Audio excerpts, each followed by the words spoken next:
Assalamualaikum warahmatullahi wabarakatuh. Salam sejahtera bagi kita semua. Perkenalkan, saya Sarah Mardiah, SGZ MKM, dosen tetap S1 Gizi, Fakultas Kesehatan, Universitas Muhammad Husni Tamrin, Jakarta. Saat ini saya sedang mengikuti proses sertifikasi dosen gelombang 1 yang diselenggarakan oleh Kementerian Pendidikan Tinggi, Sains dan Teknologi tahun 2026. Video ini saya buat sebagai pernyataan diri dosen dalam unjuk kerja Tridharma perguruan tinggi, khususnya dalam bidang pengajaran. Pada kesempatan ini, saya akan memaparkan mata kuliah yang saya ampu, yaitu Ilmu Gizi Dasar dengan kode mata kuliah GZ12063. Mata kuliah ini merupakan mata kuliah wajib bagi mahasiswa gizi semester 1 dengan bobot 3 SKS.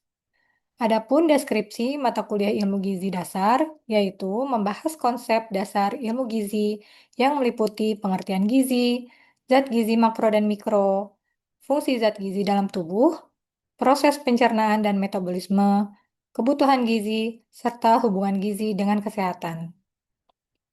Capaian pembelajaran lulusan pada mata kuliah ini yang pertama, menerapkan konsep teoritis ilmu gizi manusia yang meliputi bidang gizi masyarakat, gizi institusi, gizi klinik, dan gizi pangan.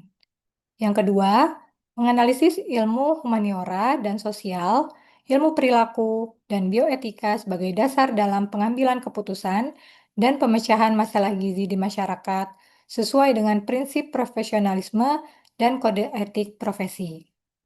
Yang ketiga, menganalisis pemecahan masalah gizi dan kesehatan melalui konsep teoritis metodologi penelitian secara kuantitatif maupun kualitatif. Yang keempat, melaksanakan pemikiran logis, kritis, sistematis, dan inovatif dalam konteks pengembangan ilmu pengetahuan, teknologi, dan seni dalam rangka menyelesaikan masalah gizi dan kesehatan di masyarakat. Yang kelima, mempraktikkan pengambilan keputusan secara tepat berdasarkan hasil analisis informasi dan data dalam penyusunan laporan tugas akhir yang bebas dari plagiarisme. Untuk capaian pembelajaran mata kuliah, yang pertama, mahasiswa mampu menguraikan konsep dasar ilmu gizi dan kaitannya dengan kesehatan manusia.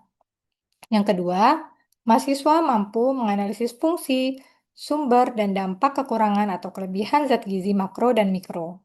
Yang ketiga, mahasiswa mampu menjelaskan proses pencernaan, absorpsi, dan metabolisme zat gizi.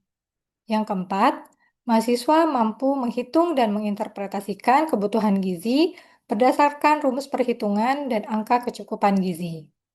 Yang kelima, mahasiswa mampu mengidentifikasi masalah gizi dasar dan faktor penyebabnya. Yang keenam, mahasiswa mampu menggunakan DBMP untuk menyusun menu sehari sesuai kebutuhan gizi individu.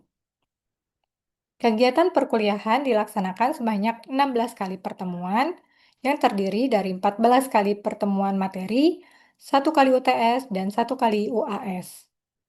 Dalam penyampaian pembelajaran mata kuliah ini, saya menggunakan pendekatan Student Center Learning dengan metode small group discussion, ceramah interaktif, diskusi tanya-jawab, dan juga case-based learning.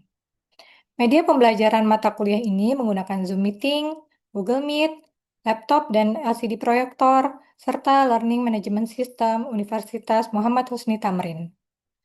Untuk komponen penilaian mencakup kehadiran dengan bobot 10%, tugas dan kuis 10%, UTS 25%, UAS 25%, dan praktikum 10%. Berikut ini adalah video proses pembelajaran mata kuliah Ilmu Gizi Dasar pertemuan ketiga dengan materi tentang energi.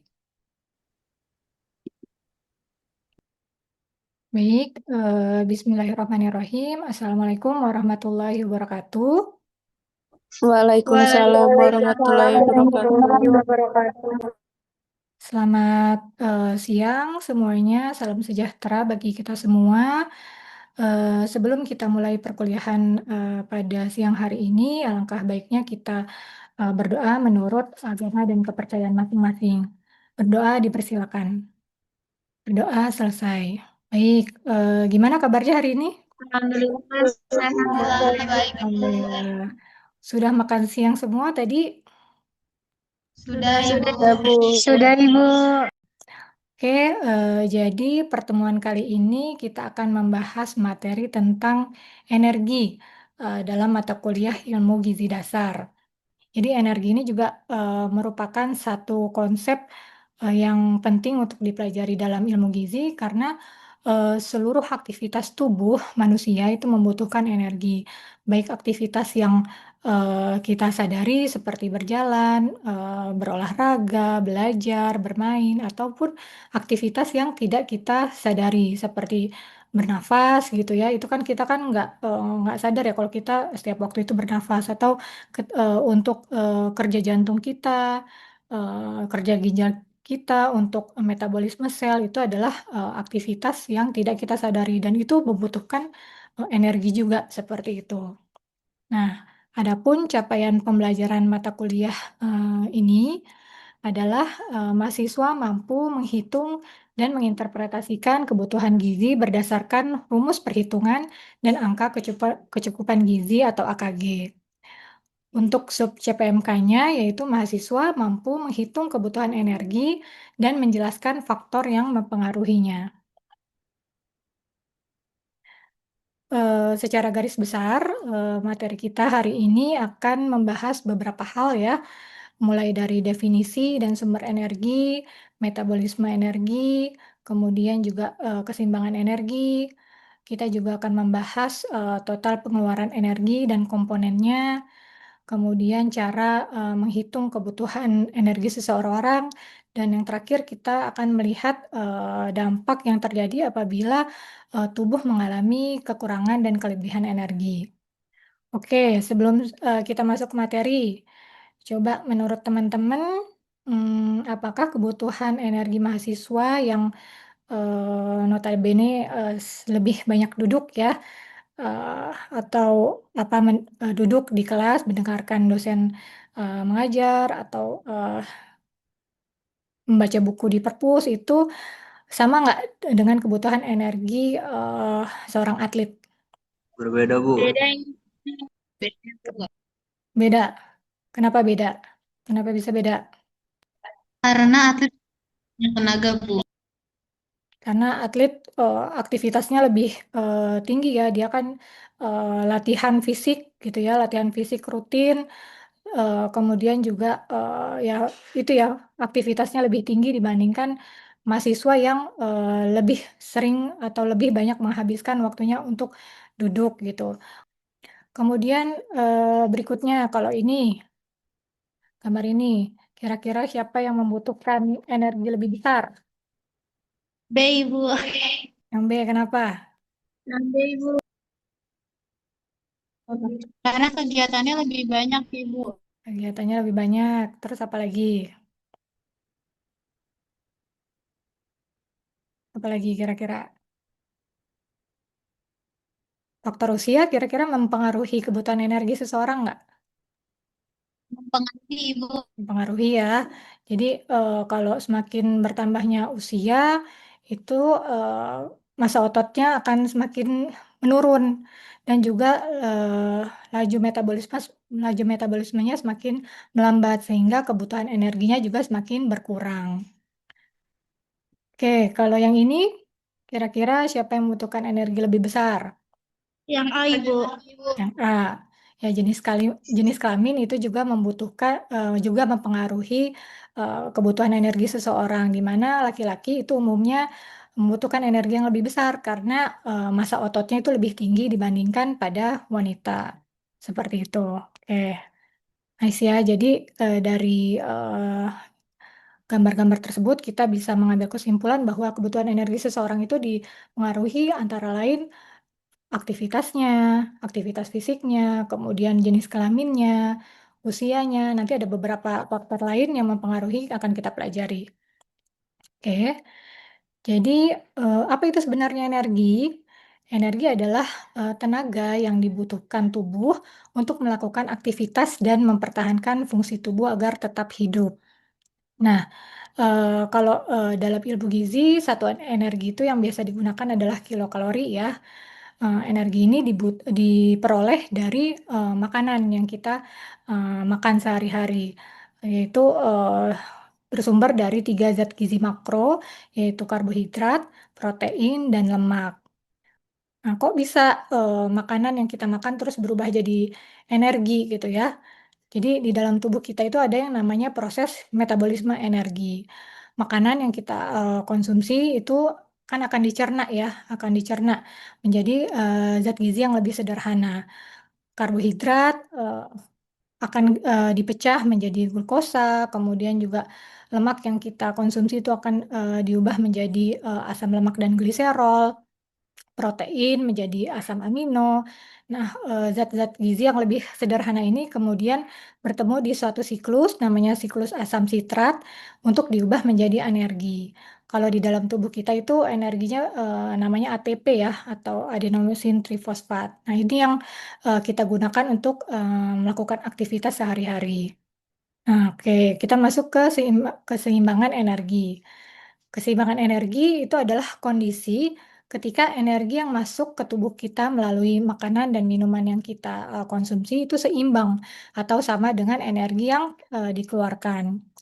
Pengeluaran energi ini ada tiga komponennya. Jadi yang pertama physical activity ya atau aktivitas fisik itu energi yang digunakan untuk bergerak, untuk bekerja, berjalan, berolahraga dan lain sebagainya. Kemudian yang RMR atau resting metabolic rate atau BMR itu sama aja ya, basal metabolic rate. Itu adalah energi yang dibutuhkan tubuh untuk menjalankan fungsi dasar tubuh kita ketika kita sedang beristirahat. Jadi contohnya seperti bernafas, tadi ya jantung memompa darah, menjaga suhu tubuh itu juga eh, satu komponen pengeluaran energi. Kemudian yang ketiga itu TEF atau Thermic Effect of Food, yaitu energi yang digunakan tubuh untuk mencerna, menyerap, dan juga memetabolisme makanan. Kalau energi yang masuk itu sama dengan energi yang dikeluarkan, maka berat badan akan cenderung stabil gitu ya. Tapi kalau energi yang masuk lebih banyak daripada energi yang keluar, kira-kira apa dampaknya? Kelebihan berat badan ya. Kelebihan berat badan ya. Jadi energinya akan disimpan terutama dalam bentuk lemak gitu. Akibatnya terjadi peningkatan berat badan atau bahkan bisa sampai overweight atau obesitas. Sebaliknya kalau energi yang lebih sedikit eh, yang masuk lebih sedikit daripada energi yang dikeluarkan, maka tubuh akan menggunakan cadangan energi. Jadi bisa terjadi penurunan berat badan. Oke, jadi tadi ada tiga komponen dari total pengeluaran energi ya. Nanti akan kita bahas satu persatu. Komponen yang pertama tadi RMR atau BMR atau basal metabolic rate atau laju metabolisme dasar ya. Ini adalah kebutuhan energi minimal ya.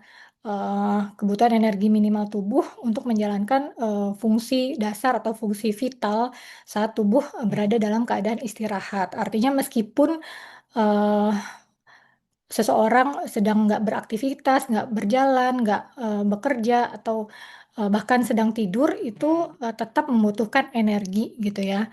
Energinya buat apa? Ya energinya untuk mempertahankan fungsi dasar tubuh seperti bernafas, peredaran darah, kerja ginjal, pankreas, metabolisme sel, mempertahankan suhu tubuh, dan lain sebagainya. Pengukuran BMR ini idealnya dilakukan pada pagi hari setelah seseorang beristirahat total gitu ya. Kemudian BMR ini memberikan kontribusi terbesar ya dalam pengeluaran energi sehari gitu. Jadi umumnya menyumbang sekitar 60-70% dari total energi harian. Nah, BMR tiap orang itu beda-beda ya karena dipengaruhi oleh banyak faktor. Nah, ini ada beberapa rumus ya atau cara untuk menghitung BMR. Ada rumusnya Harris Benedict, Du Bois, kemudian ada cara cepat, ada eh, rumusnya FAO atau WHO juga. Kemudian komponen pengeluaran energi yang kedua itu activity thermogenesis atau AT, biasa disingkat AT. atau aktivitas fisik ya. Kebutuhan ini adalah energi yang dikeluarkan tubuh untuk melakukan aktivitas fisik ya di luar metabolisme basal. Jadi besarnya AT ini pada bervariasi gitu ya, bervariasi pada setiap orang bergantung pada seberapa banyak otot yang bergerak gitu, seberapa lama durasi aktivitas yang dilakukannya dan juga seberapa berat intensitas aktivitas yang sedang dilakukan. Kemudian komponen yang terakhir itu adalah TEF atau Thermic Effect of Food atau Specific Dynamic Action atau SDA ya. Itu adalah energi yang digunakan tubuh untuk memproses makanan. Jadi setelah kita makan ya, eh, itu makanan akan masuk ke dalam tubuh dan makanan itu nggak langsung tiba-tiba menjadi energi gitu aja gitu ya. Tubuh harus melakukan beberapa proses terlebih dahulu, mulai dari pencernaan, penyerapan zat gizinya, metabolisme zat gizinya, supaya bisa digunakan oleh tubuh gitu. Jadi semua proses itu pun membutuhkan energi. Eh, jadi bisa dibilang untuk mendapatkan energi nih dari makanan, tubuh juga perlu mengeluarkan energi terlebih dahulu gitu.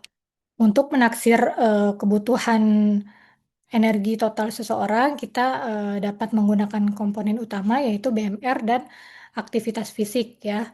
Jadi dihitung dari rumus BMR itu dikalikan dengan faktor aktivitas. Karena untuk yang SDA itu sering kali diabaikan. Kebutuhan energi tiap orang berbeda-beda bergantung umur, jenis kelamin, ukuran tubuh, tingkat kesehatan, dan juga faktor lainnya. Energi untuk aktivitas fisik itu ditaksir menggunakan faktor aktivitas ya sesuai dengan berat ringannya aktivitas. Jadi dikategorikan menjadi aktivitas ringan, sedang, dan juga berat.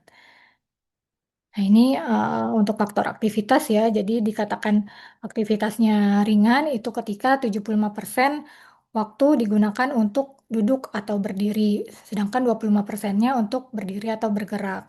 Kalau sedang itu 40%-nya digunakan untuk duduk atau berdiri, 60%-nya untuk melakukan aktivitas seperti itu. Kalau berat itu 25%-nya digunakan untuk duduk atau berdiri, 75%-nya untuk melakukan aktivitas tertentu. Nah, ini contoh perhitungan untuk menaksir kebutuhan energi. Jadi di sini kita diminta untuk menghitung kebutuhan energi seorang mahasiswa laki-laki yang usianya 20 tahun, berat badannya 65 kilogram dengan aktivitas ringan. Nah, jadi langkahnya yang pertama kita menghitung BMR-nya terlebih dahulu nih. Di sini saya menggunakan rumus FAO ya atau WHO. Jadi untuk laki-laki usia 20 tahun. Nah, ini bisa dilihat di sini ya rumusnya. Jadi pada laki-laki di sini rumusnya nanti kita bisa tinggal masukin angkanya 15,3 dikalikan beratnya 65 kilogram ditambah 679. Hasilnya 1674 kilokalori. Artinya kebutuhan energi basal mahasiswa tersebut sekitar 1674 kilokalori per hari. Kemudian langkah berikutnya adalah kita menghitung kebutuhan energi totalnya dengan mengalihkan BMR dengan faktor aktivitas fisiknya. Karena aktivitasnya ringan, jadi digunakan faktor aktivitas 1,56. Tadi ya dari tabel yang sebelumnya. Jadi setelah dikalikan, hasilnya 2611 kilokalori.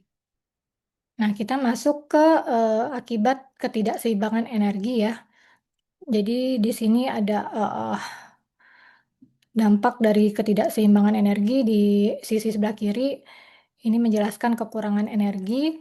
Jadi kondisi yang terjadi ketika asupan energi dari makanan itu lebih rendah dibandingkan energi yang dikeluarkan. Akibatnya tubuh mengalami keseimbangan energi negatif ya. Nah, jika ini berlangsung terus-menerus, berat badannya bisa turun hingga di bawah ideal. Kalau pada bayi dan anak-anak, ini kekurangan energi dapat menghambat pertumbuhan dan perkembangan, sedangkan pada orang dewasa, kondisi ini bisa menyebabkan penurunan berat badan, kemudian juga kerusakan jaringan tubuh ya. Gejala yang sering muncul itu antara lain kurang fokus, gelisah, lemah, daya tahan tubuh menurun, sehingga mudah terserang sakit. Pada anak-anak, kekurangan energi tingkat berat itu menyebabkan marasmus dan kwashiorkor. Sementara itu, di sisi sebelah kanan ini ada kotak kelebihan energi ya. Kondisi yang terjadi ketika energi yang dikonsumsi itu lebih besar dibandingkan energi yang dikeluarkan tubuh. Jadi tubuh mengalami keseimbangan energi positif sehingga kelebihan energi itu akan disimpan dalam bentuk lemak. Kalau terjadi dalam jangka waktu yang panjang, kondisi ini bisa menyebabkan kegemukan ya, hingga obesitas. Selain itu juga meningkatkan resiko berbagai penyakit seperti diabetes mellitus, hipertensi, penyakit jantung koroner, kanker, dan lain sebagainya.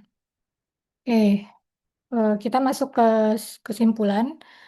Jadi kesimpulan dari materi hari ini yang pertama, energi sangat dibutuhkan tubuh untuk menjalankan fungsi dasar, aktivitas fisik, dan proses metabolisme makanan. Yang kedua, kebutuhan energi setiap orang berbeda-beda. Faktor yang mempengaruhinya antara lain usia, jenis kelamin, berat badan, tinggi badan, dan aktivitas fisik. Kemudian yang ketiga, total kebutuhan energi harian dapat diperkirakan dengan cara menghitung BMR dikalikan dengan faktor aktivitas. Yang keempat, keseimbangan energi sangat penting untuk menjaga berat badan dan status gizi tetap optimal. Sehingga asupan energi jika ketika eh, asupan energi berlebih itu berat badannya meningkat, kalau asupan energinya kurang, maka berat badannya bisa menurun. Baik, demikian materi kita pada siang hari ini. Semoga yang saya sampaikan bisa memberikan manfaat. Kira-kira ada yang ingin ditanyakan atau ada yang ingin didiskusikan? Ibu, saya Faiza Sakata Sakti mau nanya, Oke, silakan Faiza. kenapa ada orang yang sudah diet, makannya itu sedikit, tetapi berat badannya itu tidak turun-turun ya, Bu? Oh, gitu. Jadi dia udah diet, makannya dikit, tapi susah nurunin berat badan. Kira-kira ada yang kejadian di kalian ini? Ada yang begini? Oh, ada. Ya, mungkin ada beberapa kemungkinan ya. Yang pertama kita perlu memastikan dulu nih, kadang persepsi makan sedikit gitu atau udah diet itu belum tentu benar.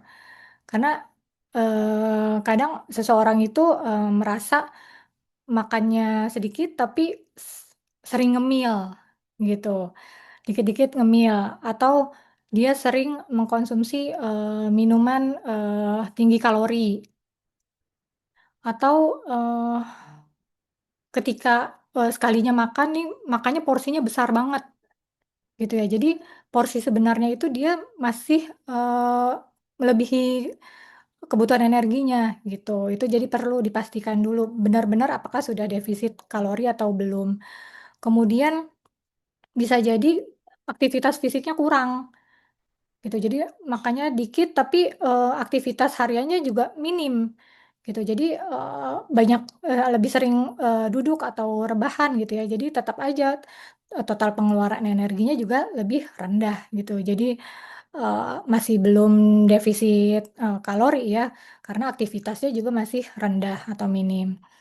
Atau bisa jadi yang terakhir ada tipe-tipe orang yang memang laju metabolisme basalnya atau laju BMR-nya itu rendah gitu loh. Jadi dia eh, pembakaran energinya juga lebih sedikit sehingga berat badannya lebih susah turun. Nah, kalau yang pada tipe yang memang metabolismenya itu rendah, itu membutuhkan effort yang lebih kuat gitu ya untuk bisa menurunkan berat badan. Seperti itu kira-kira, Faiza, Sudah cukup? jelas, Ibu. Terima kasih. Baik. Nah, sebelum kita akhiri, ini saya ada kuis nih. Ada kuis kecil-kecilan ya. Coba kuis nomor 1. Zat gizi makro yang menghasilkan energi paling besar per gramnya. Ibnu, kira-kira jawabannya A, B, C, atau D? Karbohidrat. Karbohidrat. Kenapa? Zat gizi makro yang menghasilkan energi paling besar per gramnya. Apa yuk? Coba Ibnu jawab. Apa ini jawabannya?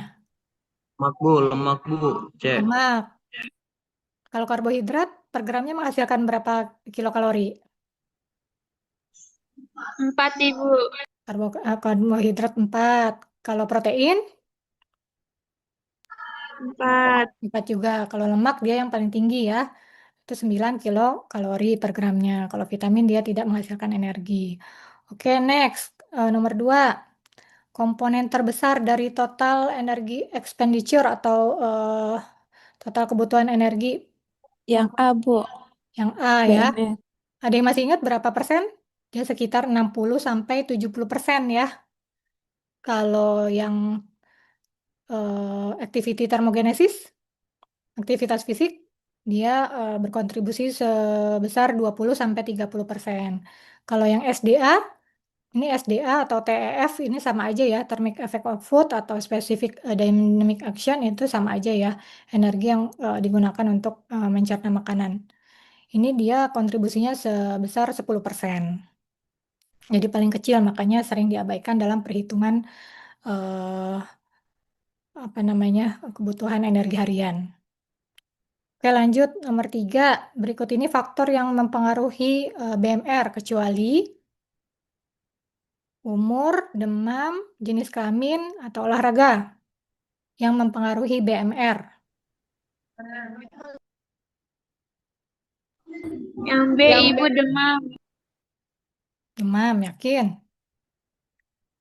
Olahraga, Ibu. Olahraga ya. Kan kalau BMR itu kan energi untuk apa namanya eh, kerja organ-organ vital. Jadi saat energi yang dikeluarkan ketika kita sedang beristirahat, dia berbeda dengan energi aktivitas activity apa eh, aktivitas fisik beda ya. Jadi ini yang mempengaruhi BMR adalah umur, jenis kelamin, dan demam. Karena demam kenaikan suhu tubuh itu akan mempercepat proses metabolisme. Oke, yang terakhir, jika BMR seseorang 1.500 dan faktor aktivitasnya 1,56, maka kebutuhan energi totalnya berapa? Ada yang bawa kalkulator? BMR-nya 1.500, faktor aktivitasnya 1,56. Kebutuhan energi totalnya? Yang C bukan, Bu. Oke, betul. Yang C ya. Caranya dari mana? 1.500 dikaliin 1,56, Bu. Oke, betul. Seperti itu ya. Jadi semoga bisa difahami materi hari ini. Baik, karena waktunya juga sudah mau habis, kita cukupkan ya perkuliahan pada siang hari ini. Eh, kita berdoa dulu, berdoa dimulai. Berdoa selesai, semoga pertemuan kita pada siang hari ini memberikan manfaat. Kurangnya saya mohon maaf. Wassalamualaikum warahmatullahi wabarakatuh. Waalaikumsalam Waalaikumsalam warahmatullahi warahmatullahi wabarakatuh. wabarakatuh. Terima kasih. Terima kasih banyak, Ibu. Baik, sama-sama.